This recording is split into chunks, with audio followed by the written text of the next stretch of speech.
दोस्त, इस दुनिया में सबसे अनोखे देश की जब बात आती है तो उसमें जापान का नाम जरूर शामिल किया जाता है।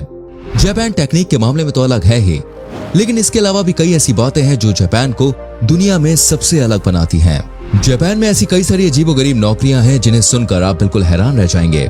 आज की इस वीडियो में हम आपको जापान देश में की जाने वाली 10 ऐसी नौकरियों के बारे में बताएंगे जिन्हें जानने के बाद आप भी कहेंगे, भला ऐसी भी नौकरी होती है क्या? चलिए दोस्तों, अब हम आज की मजेदार वीडियो शुरू करते हैं। Handsome weeping boy. दोस्तों, हम सभी जानते हैं कि रोना हमारी सेहत के लिए मेंटली और फिजिकली दोनों तरह से अच्छा होता है। रोने से हमारे शरीर में कई प्रकार के हार्मोन्स और टॉक्सिन्स रिलीज होते हैं, जिस वजह से हमारा स्ट्रेस जो है वो कम हो जाता है और हमें अच्छा लगता है, हम बिल्कुल हल्का महसूस करते हैं। लेकिन दोस्तों, जापान एक ऐसा देश है जहां सोशल स्टिग्मा की वजह से लोग बहुत कम रोते हैं। 38 देशों पर की गई रिसर्च के मुताबिक जापान के लोग बहुत ही कम रोते हैं।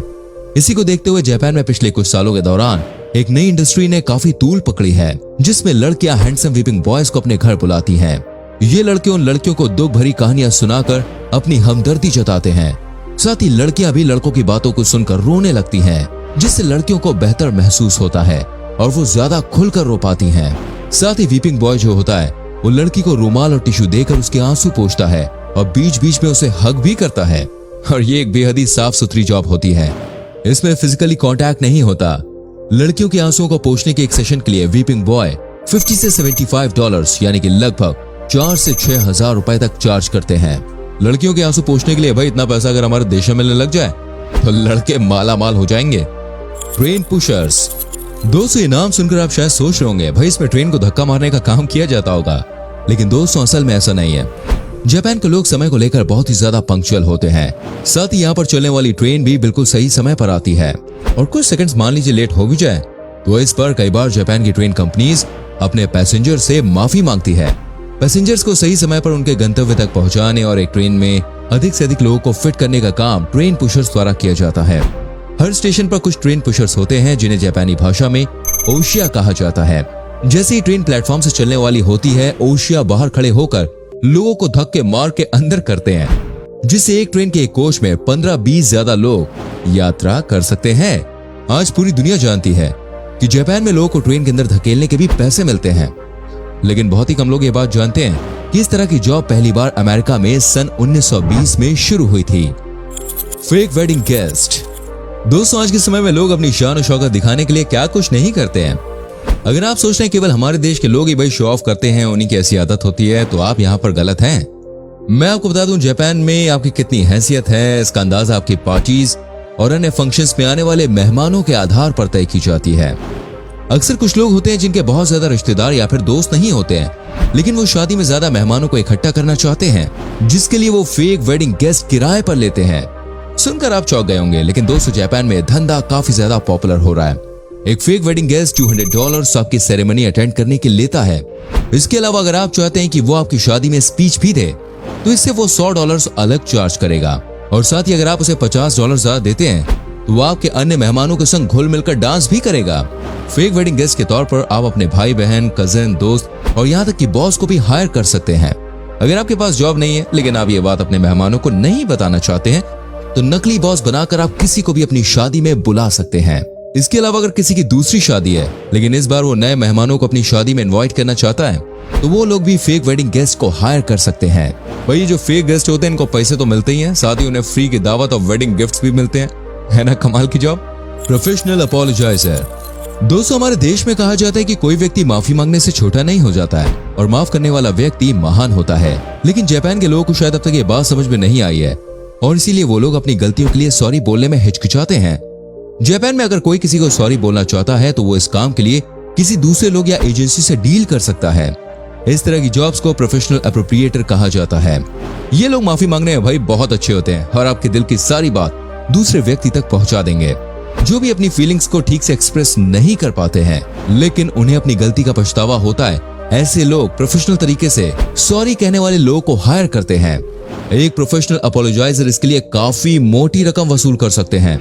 अगर आप फोन पर किसी को सॉरी कहना चाहते हैं तो इसके लिए आपको लगभग $100 खर्च करने होंगे। वहीं फेस टू फेस मीटिंग के लिए आपको $225 से $250 तक खर्च करने होंगे। जी हाँ, फेस टू फेस मीटिंग में वो अपोलोजाइजर आपकी ओर से सॉरी कार्ड और एक फूलों का गुलदस्ता भी लेकर आएगा, जिसके पैसे कंपनी आपसे ही चार्ज करेगी। Banishment room worker. दोस्तों, हम आपको एक ऐसी नौकरी के बारे में बताएंगे जिसको सुनकर आपको जापान की कंपनीज के ऊपर हंसी भी आएगी, लेकिन साथ ही आप उनके दिमाग की तारीफ भी करेंगे। दोस्तों, जापान में एक ऐसा कानून बनाया गया है जिसके मुताबिक सभी कंपनीज को अपने कर्मचारियों को लाइफ टाइम एम्प्लॉयमेंट देना जरूरी है। अगर कोई कंपनी ऐसा नहीं करती है तो इसके खिलाफ कार्रवाई की जाएगी। लेकिन दोस्तों, जैसे कि आप जानते हैं कि हर कंपनी में कुछ ऐसे लोग होते हैं जो कुछ भी काम नहीं करते और सिर्फ कंपनी पर बोझ बन के ही रह जाते हैं। ऐसे लोगों से अब कंपनीज कुछ काम नहीं बल्कि उनसे कुछ टास्क परफॉर्मेंस करवाती है। इसके लिए कंपनीज ने एक बोर्डम रूम बनाया है जिसमें कर्मचारी को बैठकर अपने 9 से 10 घंटे की शिफ्ट के दौरान सिर्फ एक सफेद स्क्रीन को देखना होता है। उस कमरे में बिल्कुल अंधेरा होता है और वहां सूरज की रोशनी भी नहीं आती।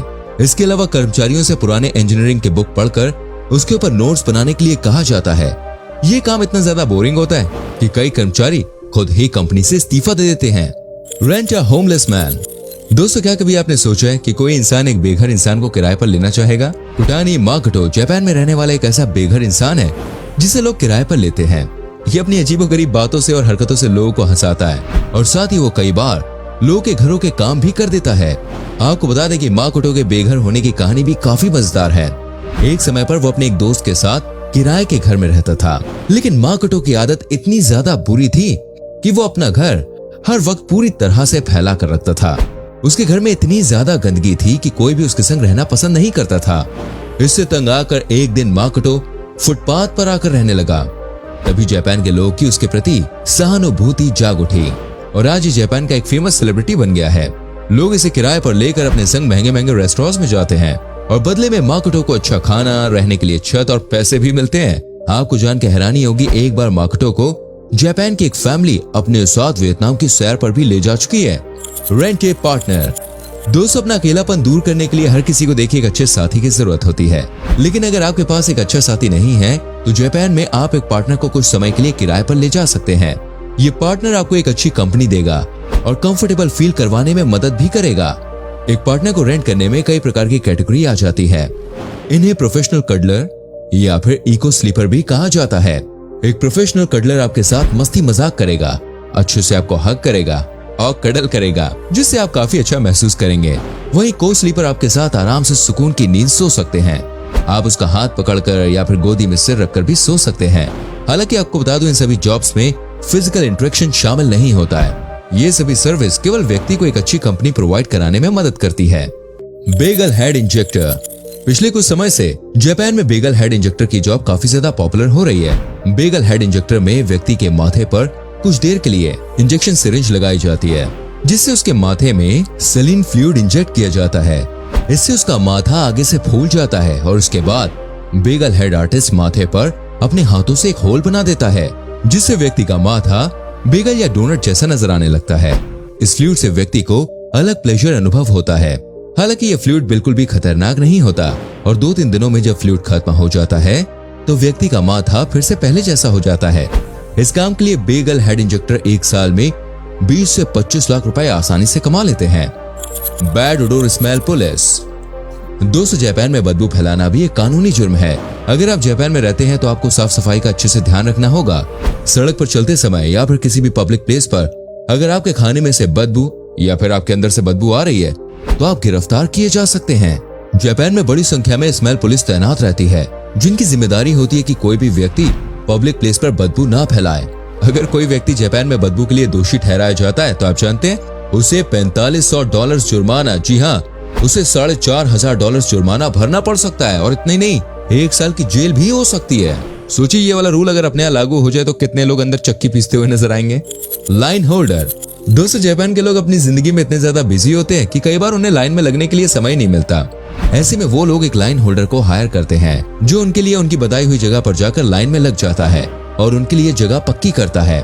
लाइन होल्डर 6 घंटे लाइन में लगने के लिए $120 तक ले लेता है। ये लोग इस बात का भी पूरा ध्यान रखते हैं कि कोई व्यक्ति लाइन तोड़कर या गलत तरीके से आगे तो नहीं जा रहा। तो दोस्तों, ये थी जापान की कुछ वियर्डेस्ट जॉब्स। उम्मीद करते हैं भाई आपको हमारी ये आज की वीडियो जरूर पसंद आई होगी। हमें नीचे कमेंट करके जरूर बताएं कि आज की वीडियो में आपको कौन सी जॉब सबसे ज्यादा इंटरेस्टिंग लगी। साथ ही इस वीडियो को अपने दोस्तों के संग, अपने फैमिली मेंबर्स के संग जरूर शेयर कीजिए।